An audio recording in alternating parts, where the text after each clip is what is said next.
Welcome to our discussion about the impact of invisible symptoms on MS. My name is Dr. Pat Coyle. I'm professor of neurology and director of the Stony Brook MS Comprehensive Care Center at Stony Brook University in New York. I'm joined by my two colleagues, Pat Melville and Tom Preston. Pat? Yes, thank you, Dr. Coyle. My name is Pat Melville. I'm a nurse practitioner at the Stony Brook MS Comprehensive Care Center. And I'm Dr. Tom Preston, Director of the Neuropsychology Service at Stony Brook University Hospital and Clinical Associate Professor of Neurology here at Stony Brook.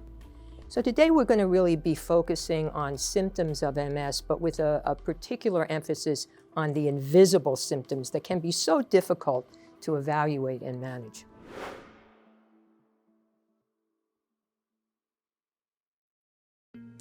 MS is the major neurologic disease of young adults. It's estimated close to 1 million Americans have MS. This is a major central nervous system disease affecting the brain, the spinal cord, and the optic nerve. When I think about the treatment of MS, of course we have our disease-modifying therapies that decrease damage to the central nervous system. We have treatment of the acute attacks, relapses of MS.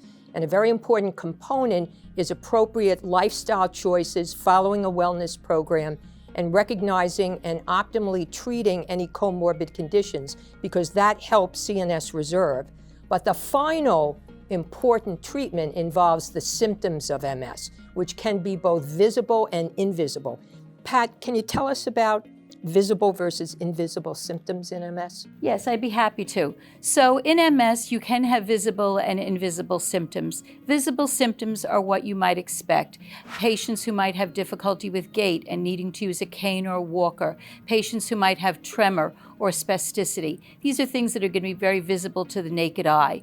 Many of our patients suffer with invisible symptoms, things like pain, bladder and bowel dysfunction, cognitive difficulties, mood disorders, and fatigue. Fatigue is one of the most common invisible symptoms that we see in our MS patient population, affecting up to 90% of patients with MS. The fatigue can be overwhelming and can have a very negative impact on our patients' quality of life. The fatigue that patients experience with MS is oftentimes not relieved by rest or sleep. The fatigue is multidimensional and can have a negative impact both on their vocational, social, and psychological well-being. To truly understand the impact of MS and the symptoms of MS, we need to walk in the shoes of somebody who lives with this disease day in and day out. So I'm very happy to welcome Lillian, a person with MS. Lillian, welcome. Thank you, everybody. It's a pleasure to be here. Lillian, can you share with us today some of the symptoms you've experienced? Yes, having been diagnosed with MS for 30 years now, it kind of hits you at the peak of your life when you're independent, you're career-driven, you're healthy. One day you're out there playing soccer with your kids, and then you get this diagnosis, and it's devastating.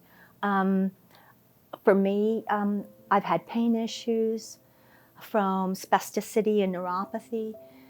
But the most troublesome symptoms for me are really the invisible disease. I call fatigue and cognitive dysfunction the evil twins in MS.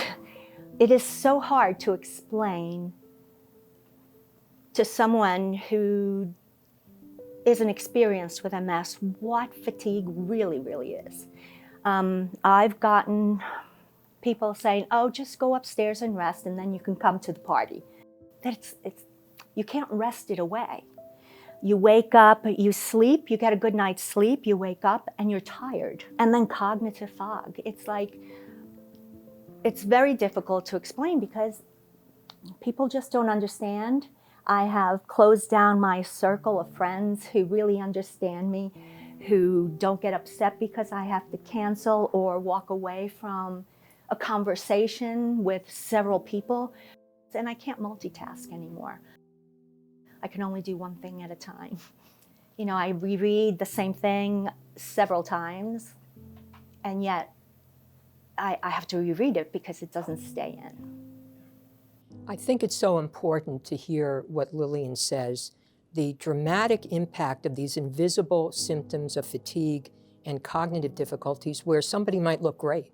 They seem to have no motor impairment, there's no gait issues, yet debilitating, impacting on a daily basis on their life.